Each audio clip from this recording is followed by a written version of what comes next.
I'm really delighted to be here to talk about the Big Lunch to you. So what I want to cover just for a few minutes is what the Big Lunch is, what we learned from the Big Lunch, and in particular what we think it tells us about the future of communities. So first up, show of hands, has any of you heard of the Big Lunch? Amazing. Have any of you held a Big Lunch? Or attended one? Okay, that's interesting. I hope that this will encourage you all to do so. So firstly, what is the Big Lunch? Well, quite simply, it's about sitting down together with your neighbours and your community once a year to have lunch. That's it, that's simply what it is. Just sit down together and eat food. And 5 years on, this is still the same aim, so it's now just had its 5th anniversary. Now why do this? Why sit down and have lunch with your neighbours? Well, I think aside from the obvious, I don't know about you, but I love food. And sitting down together with other people is fun. Actually, there's a really important aim to the Big Lunch, which is that bringing together neighbours and communities actually helps to strengthen communities and actually makes people feel much happier about their environment and about their lives. And it's really this idea of community spirit that's central to the Big Lunch, or what we might also call social capital. So I'm going to attempt to define what social capital is, although actually it's really, really difficult. It's quite an abstract concept, so bear with me. Really, the idea of social capital is that there are a series of kind of interactive networks that people can be part of. And when you're part of one of these networks, actually it makes you feel so much happier. But not only does it just make you feel happier, actually it's really important in making sure that you're informed about your community, about choices that are in front of you, but also can make sure that you have the opportunity to participate in important decisions that might be happening in those communities. And what we know about social capital is that with higher amounts of interaction between people, there's actually a direct correlation with higher levels of social capital in communities. So essentially, the more people that know each other, the more people that have these kind of networks together, whether that's an informal network where you might just nod at someone in the street or say hello in a supermarket, or a more formal network like, I don't know, a parent-teachers association, these networks are really, really important in building social capital. And then we know that social capital is really important because that high levels of social capital actually have a positive impact on people's health, on their educational attainment, on their socio-economic status, on a number of things that actually contribute towards that person having better outcomes in their life. So really, as well as being fun and having the opportunity to eat lots of lovely food, the Big Lunch had a really, really serious purpose, which was to try and create and to build social capital. So you might ask, has it been a success? 5 years on, what have we learned? What do we know about the Big Lunch? Simply, yes, it has been a real success. And over the past 4 years, we have been doing research from all of the Big Lunches and looking at where they took place. And what we see is that people who take part in Big Lunches meet other people that they hadn't met before. They feel closer to their neighbours because of it, and actually this helps to build much stronger communities. Communities where people know each other, they say hello in the street, but more importantly, they are willing to do things for each other. We also found that this isn't just something that's happening a couple of weeks after the Big Lunch has taken place. For those people who've been involved in a lunch and they've met new people, they've actually gone on to stay in touch with these people and have then gone on to do other things with them. So carpools, for example, or knitting circles and babysitting clubs. So meeting people in this way and having lunch has actually led to longer lasting social interactions with these people. And the other thing that we found is that this is sustainable. And it's sustainable because the Big Lunches have been taking place across all types of communities. So it's not just the kind of middle-class London communities. Actually, it's been taking place in the north, in the south, in the West Country, in urban areas, in rural areas, and across intergenerations. So older people and younger people coming together to have lunch together. And so we really feel that this intergenerational contact makes it sustainable for the future. So finally, I just want to touch on what does this tell us about the future of communities, and what does the Big Lunch in particular tell us about what might be important in the future. And I just want to touch on two things. And the first is that building social capital in this way is going to continue to be a huge public policy goal. It's going to be really, really significant because we know that social capital makes people feel healthier and happier. But more importantly, this kind of plays into current arguments around investing in prevention. So we've all heard the kind of age-old adage that prevention is better than cure. And actually building social capital, making sure that people are healthier, have more interaction with their communities, is a way of preventing problems much further down the line. But also a way of making outcomes better for those people. So if they're happier, if they're healthier, if they've got better educational attainment, they're more likely to go on to lead better and more fulfilled lives. And then the second point, which possibly is more important in the context we currently find ourselves in, is that social capital is a crucial resource, and actually we all need to be invested in it and invested in making sure that it grows. And the reason for this is because at the moment we live in a world that's full of complex challenges, and ones that really just can't be solved by governments alone. So in the past it might have been about throwing money at a problem. It's not that simple anymore, in part because we don't have the money, we all know that, but also because some of the challenges that we face are global, they're fast moving, they require new technologies, and actually government alone can't respond to these challenges. So for instance, in 2071 there will be 1 million people who are aged 100 or over. That is huge, but we know there won't be 1 million times more money to deal with those older people who will have complex needs and have complex care needs. So this idea of social capital actually is one where these issues and challenges that we face in the future can actually be solved by collaborating, by pooling resources, by bringing communities together to act together to try and solve these challenges that we face. And so, in this context, social capital is an incredibly valuable currency, and we all really have a stake in making sure that social capital grows. So in the future, we need to see a resurgence in community spirit, a resurgence in people coming together and doing things for one another, saying hello to their neighbours, knocking on the door next door if you don't know them, just making sure you know who's in your community. And I think the Big Lunch is a fantastic way and a simple way of trying to build these connections. So in the future, I would see the Big Lunch and activities like this being increasingly important. Okay, 25 years. It's true. 25 years as an independent community entrepreneur and watching regeneration in poor neighbourhoods around the country. Plus 10 years, or part of that 25, was 10 years at national level, realising that you can't solve, however hard you work at neighbourhood level, there's a whole load of things you can't solve there, that you need to create a connection between the national policy and the neighbourhood experience. For me, geography matters. Kevin mentioned this idea of dispersing families and dispersing groups of people who once knew each other, but they all go somewhere. They don't kind of go off into the mist somewhere. They all go to a place, and so places experience change and churn. But to me, neighbourhood. I'm a local historian as well. I'm a historian by training. But to me, neighbourhood is the glue that binds strangers over time. So respect for a neighbourhood is that glue that means that new people can come into a neighbourhood and come into a community. So communities are not necessarily people who've known each other 50 years. They're constantly changing. What I'm doing at the moment actually is I've set up my own company called Jericho Road, and that's based on a quote from Martin Luther King, who said it's all very well, he didn't say it in quite these words, it's all very well playing the Good Samaritan, but sometime we have to get to the idea that we're going to have to transform the Jericho Road so that people are not constantly beaten and robbed as they make their way on life's journey. And I like to think of the Jericho Road as the neighbourhood. If we change the neighbourhood, then we can make changes in people's actual lives, in individuals' actual lives.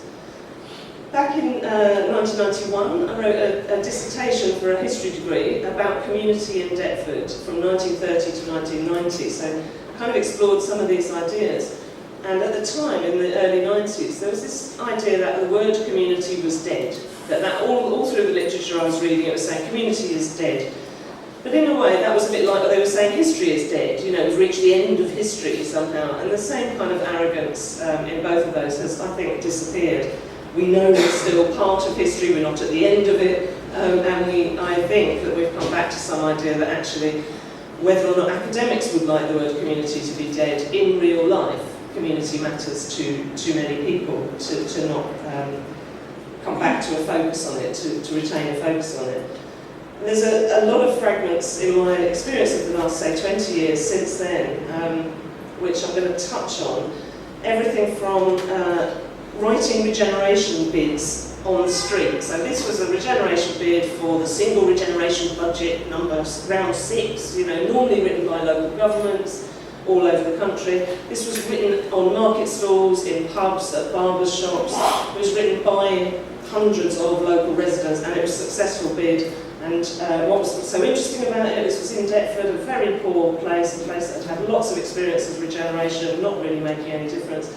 We said to people, what do you want? And they said, you know what, we don't want any more money until we can control it. We're sick of seeing regeneration programmes coming here and being done to us. So this bid was called Get Set for Citizenship, and it was all about us, as neighbours, getting ready to be able to run our own regeneration programmes. Later, I think other fragments of change, things like the whole movement around asset transfer, the transfer of buildings from local government and other public sector organisations to community organisations, really took off to the extent that there are now £600 million worth of properties in community organisations' hands across England, and half of the Western Isles is in community ownership. So we're seeing a move of what I think of as the tangible power. Land and buildings are the place where power is held tangibly. As those move from private and public ownership into community ownership, you actually get a transfer of power at the same time. We're seeing new language in this field, the language of community rights. It's a language being spoken by a government that doesn't, I think, acknowledge people's rights in general, but it has developed a language around community rights, that communities have the right to challenge public servants, they have the right to bid for buildings that they want to take over, and so on. Whatever you think of the politics of it, the language is an interesting development. And then closest to my heart, because I've been involved in a programme around it, is community organising. The idea, locality is training 500 community organisers around the country. Community organisers bring no message, and they have no agenda. They go out and knock on doors in the local neighbourhood to build a network to, the phrase is, ignite the impulse to act. So they're not asking people to act in any particular way. They're not saying, I've got a project, come and get involved in my project. They're saying, what do you love? What do you care about? What makes you cross? What makes you sad or frustrated? And then building a relationship which is based entirely on what that person answers rather than on what the organiser brings to the doorstep. Now all these things, it's easy to imagine that they kind of rise and fall with governments or fashion, that a government comes in and introduces a whole load of stuff, but I don't think that's actually true now. I've seen enough ends of governments into a new government to think that actually neighbourhood community action is more resilient than that. The language changes and some of the tools change, but the will to do things locally remains. Sometimes it's easier, sometimes it's harder, sometimes it's more or less necessary. And I'd say ironically right now, when things are so hard for so many people, some of the ingredients that you need to stimulate community action are actually in place. So while things obviously are not easy in any sense, some of the stimulants are there. So when I was thinking about what you might want to know about, the things I came up with kind of 3 categories of things that I thought would be interesting. 3 categories of power: land and buildings, money and people.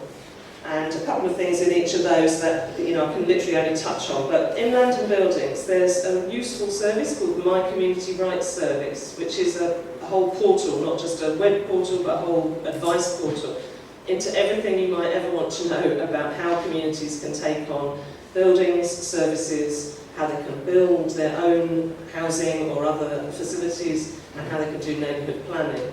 So this is geographical communities, the mycommunityrights.org.uk.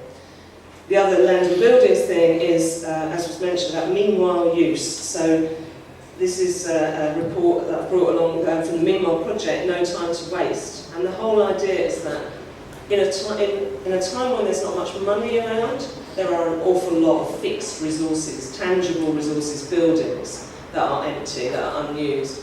There are always pauses in the property process, even in a boom time. Property processes are quite slow and inefficient. It takes ages to take on a little shop, even if you just want to take one little shop. To organise a lease takes ages in lots of situations. So there are always pauses, but of course in recession those pauses got to ridiculous levels. So one example was the hole in the centre of the city in Bradford, a 10-acre hole. Built a hole dug by Westfield, who were about to put a shopping centre into it, and then decided they couldn't put the shopping centre into it because of the global financial crisis. People of Bradford living with a hole in the middle of their city. So a meanwhile use of that hole involves taking 2 acres of it back and turning it into an urban park.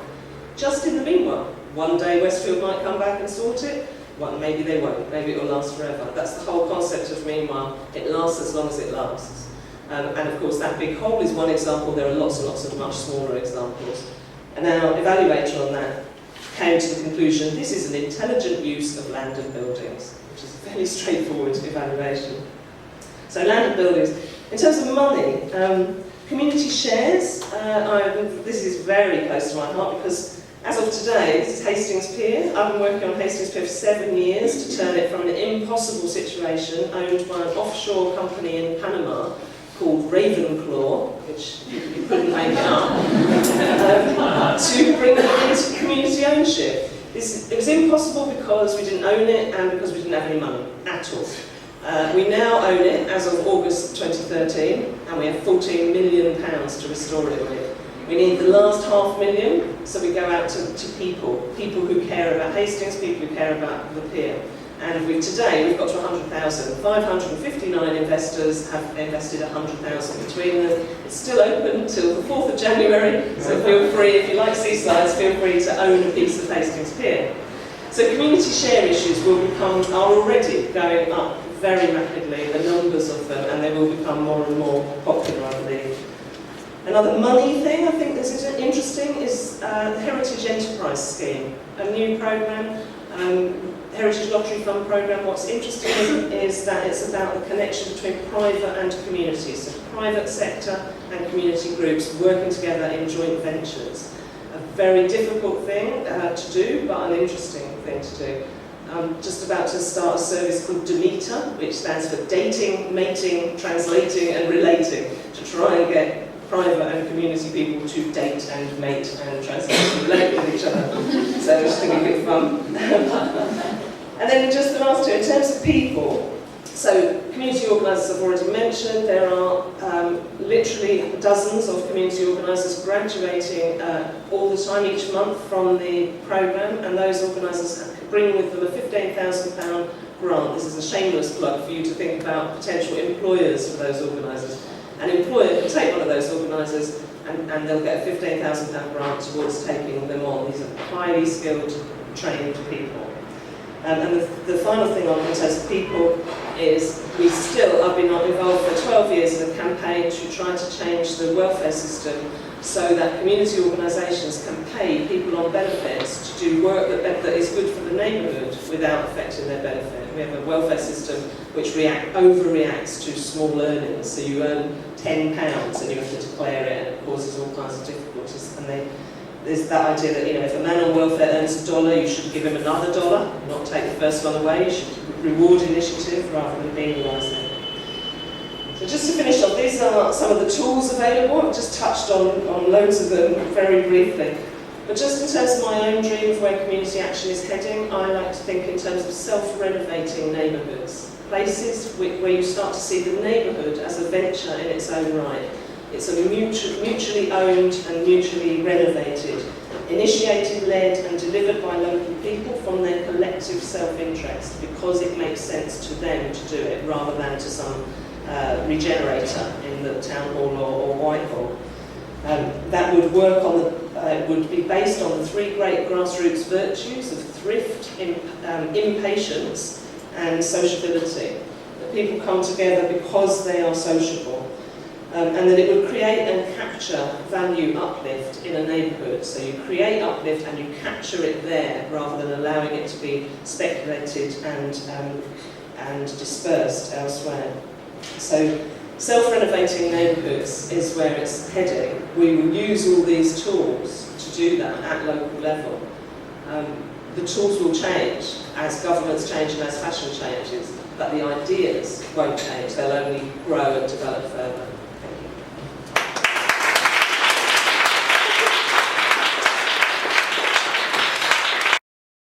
So my company is Good and Property, and I launched it at the end of 2012.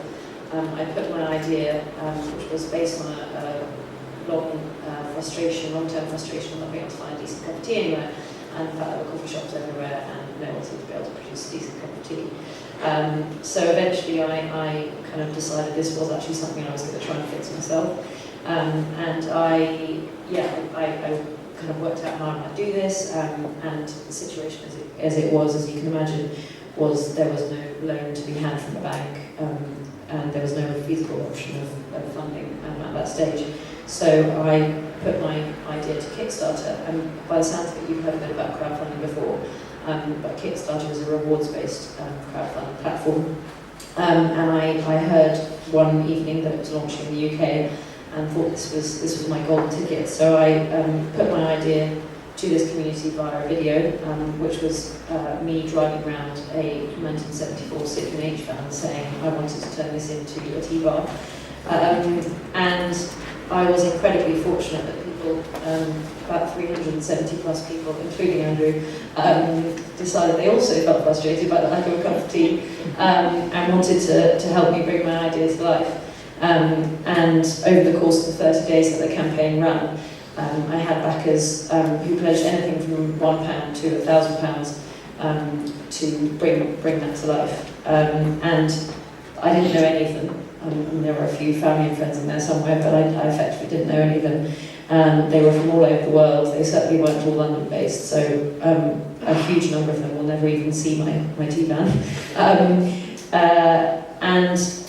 So I was very fortunate, and I have since December the 3rd been on the streets with my van serving cups of tea. So that's kind of the community angle, I guess. And I think what was really interesting about the experience was that prior to my launch, I explained the concept of crowdfunding to family and friends, and how it worked in America, and how it was this really big thing in America, and everyone was really into it. And none of them could understand why on earth they would do this and why on earth they would take part. And I was really nervous about this kind of very different approach to entrepreneurialism between the UK and the US that felt like, you know, in the US it sort of seemed like it was a you go girl, whereas here it might be like, I don't get it, what's in it for me? And I was so wrong, and the most amazing people came forward, and it didn't actually, it was completely irrelevant how much anyone put in. Because it became very clear very quickly that it was actually nothing to do with the money. It was a much more emotional thing. It was a support, and it was a vote of confidence. People came from all over the world to say, you know, I own a lighting business. If you need lights in your van, let me know. I had the most extraordinary offers, and actually still some backers and other people come forward and say, you know, I've got this gas canister or whatever it might be. They all come forward and to try and, you know, sort of to rally around and help, which is the most extraordinary thing, and I couldn't have been more sort of overwhelmed by the response, I guess. So it proved that us UK aren't quite as sceptical as I had thought.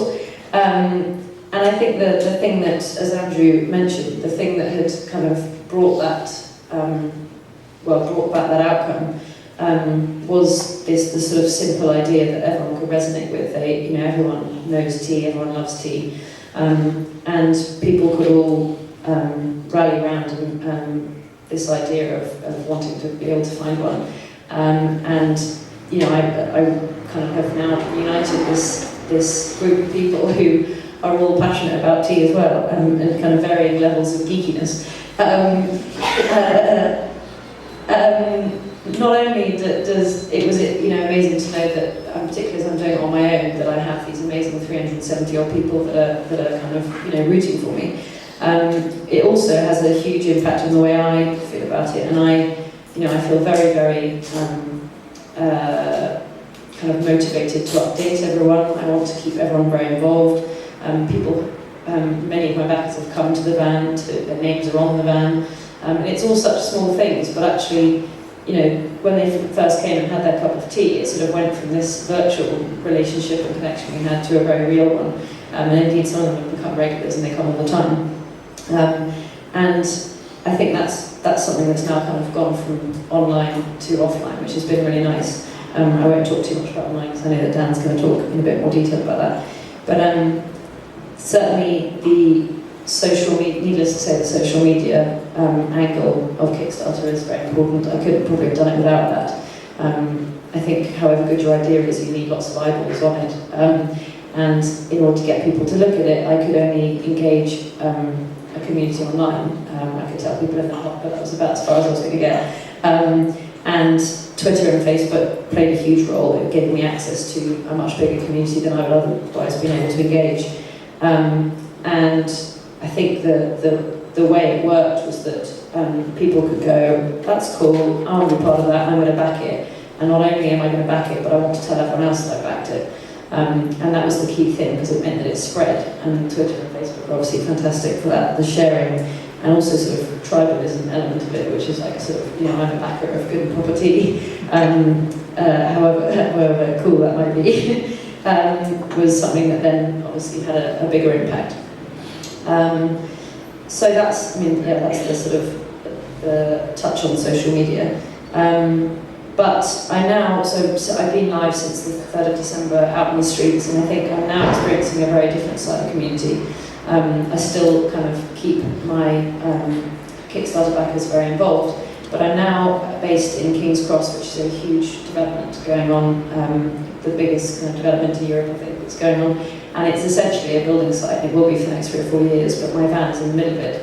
And it's the most extraordinary thing, because people from offices all around are coming past every day, and it's such a sort of old school thing, but they're coming past and having a cup of tea. They're meeting each other under the hatch when they're ordering their cup of tea. So someone from the Guardian office, which is there, and someone from the council building that's next door they're all talking, they're all meeting, and they're all referencing, I've sort of become a pillar in the sense that people can say, the tea van, they walk past it every day, which is such a small thing, but somehow it creates a sense of we're all in King's Cross. And I meet the architects and the builders, and I'm very lucky that tea is something that kind of brings people from every single walk of life together. And it's a really nice thing. And I also spend Saturday mornings at a local market in Brockley, which has won lots of awards for bringing the community together, and it's a really fantastic thing to be part of, because you've got all these people, and very young people, coming down and buying their meat and their veg every single week, rain or shine. I mean, you can't believe the rain, and they will still come, and they will support their community, and it's the most amazing thing to watch, because they really all are completely engaged, and it feels like there's a centre of that particular community, and they're all kind of Brockleyites, and proudly so. So this is a very brief kind of personal experience, I guess, of both an online community and offline. The lesson of which, I guess, is kind of the power of people, that you can make and pull them together around something they're all passionate about, however basic, it was tea in my case. How powerful that can be. Social media, in terms of it being a fantastic tool, and how you can find, gather, and kind of involve and engage those people. I couldn't have done it without that. And then I guess finding a way to bring all that kind of online, virtual sense of community into real life, and ideally translating that into some form of action, whatever that might be, in a kind of charity fundraising context. But yeah, power of the people can be very strong when you bring them around something they care about, which is something that I'm sure of you know very well. But, yeah.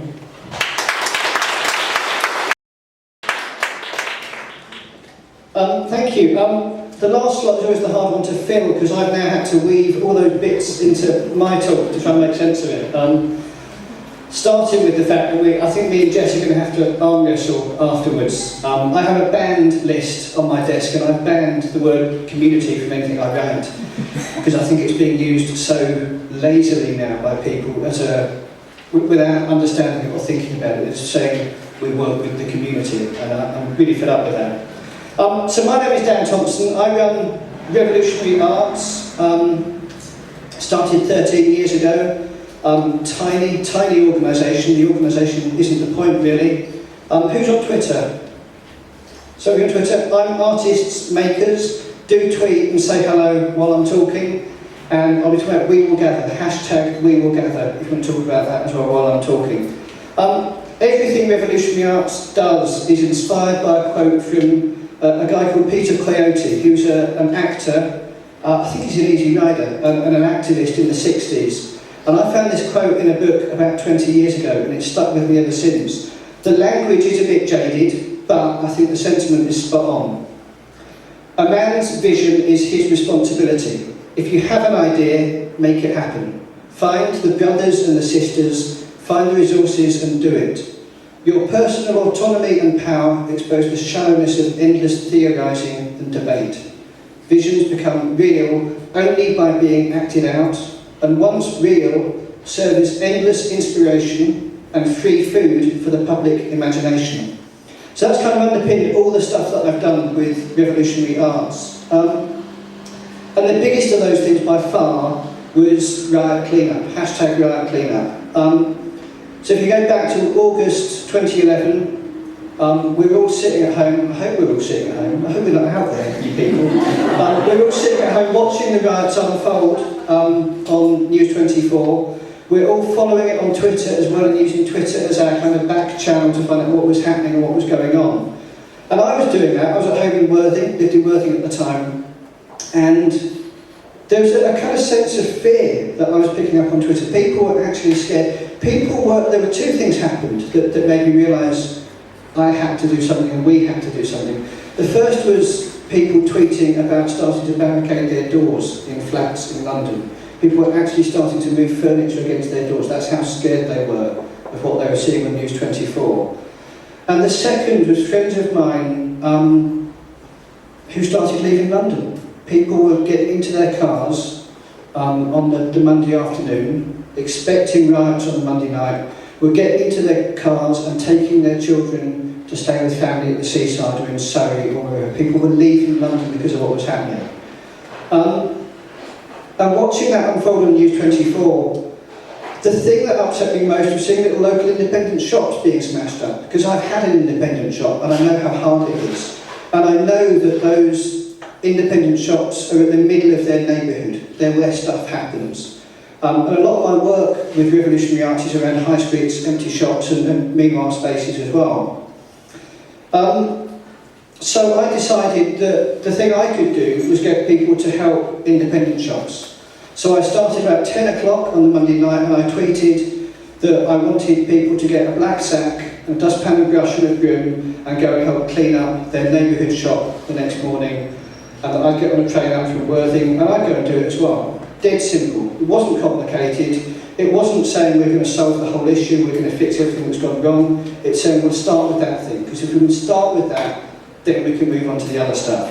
So I set out to get 50 people. 50 people was what I wanted. I had about 4,000 followers on Twitter. I thought 50 was a reasonable number with the people I have. And we got 12,000, 86,000 followers on Twitter overnight. A dozen sites where people met and cleaned up. And all of this was done overnight from one laptop. What's really interesting is that Twitter sees this as a significant moment in the history of Twitter in the UK. It's the moment at which Twitter became useful for people. There was a purpose to sign up for Twitter, to get involved in this stuff, so people did. Twitter sign-ups went up on the day of Riot Cleanup. I didn't go to London, and I still feel really guilty about that. I didn't actually get there. because I was suddenly coordinating 12,000 volunteers on a broken laptop, and I did 45 media interviews, and I actually didn't sleep for 2 days because there wasn't time to sleep. It even got to the point where I wanted coffee, and I just said on Twitter, I really want a coffee. And 10 minutes later, somebody knocked at my front door and got me a coffee and brought it down for me. It was an amazing example of how you can build a gang of people, a tribe of people to go and do something really quickly. And we moved that energy very quickly. We didn't make Riot Clean Up an organisation. It didn't become a thing. By the evening, we cleaned up and we put momentum into things like Operation Cup of Tea, which is really appropriate today as well, and getting people to do other things with that good. And a lot of the work has continued. On the first anniversary, we had a look, and there were a good dozen or so projects that started with the momentum of Riot Clean Up and had carried on. One of those is We Will Gather. You got a We Will Gather flyer on your seats earlier. We Will Gather is something I built with some funding from Nesta's Innovation and Giving Fund. And again, it's dead simple. It's a completely neutral tool to get people together to do something that needs doing. Could be a litter pick, could be a meeting, could be a street party, anything at all that you want to do. And all you do is you tweet. You tweet with the hashtag We Will Gather, the word help, and a postcode. Those of you who are on Twitter, do it now, okay? Just send a tweet with We Will Gather as the hashtag, the word help, and a postcode, your home postcode. Nothing will go public, but you'll see how the site works to get people together. We Will Gather was funded through innovation funding, and it kind of works, bits of it work, and it's a useful thing. But as an organisation, we don't have the capacity to take it out to a big market. So what it works best as, we've found, is, and again this is kind of something that Jess touched on, it's the thing that ignites people to act. So when we start a project on We Will Gather, we did a thing with cash mobs. Do you know about cash mobs? Right, it's like a flash mob with a £5 note in your hand. So you all turn up at one shop at the same time with a fiver and say, we're all going to spend a fiver in this shop. You don't tell the shop you're coming. So the poor shopkeeper suddenly has, usually kind of the first one will have a dozen people, the next time you do you've got 30 people, all turn up and spend a fiver in an independent shop at the same time. We Will Gather worked really well when we put a challenge out. We said we'll give 100 quid to the best cash mob that comes up. And about 15 people started cash mobs around the UK. Most of those are continuing, they're carrying on, not necessarily using We Will Gather, but they're still going on. Those actions, those things that you do with We Will Gather, they're social objects. We talk about social capital. Social objects are the places, the things around which we build that social capital. So that T-van as well, isn't it? It's what you were saying was exactly that. The T-van is a social object. It's the thing around which we build the social capital that our neighbourhoods need. In all of these things, though, it's about the people. It's about getting people together, not about the organisation. It's not about the tool. It's not about what you do. It's about the people that are involved. So the questions we were set as panellists were, are communities enjoying a comeback? Obviously I've abolished the word communities, so answering all these questions is really difficult, but the tools are making it easier than it ever has been for people to get together, to form a little tribe, to form their own gang and do the thing they want. And what interests me is that you take something like Facebook, which is global, and you end up with thousands of friends on Facebook, and you end up using it to organise something that happens in your street, or something that happens with 5 or 10 people that's very specific. The tools are really good, and they're making this stuff much easier for people to do.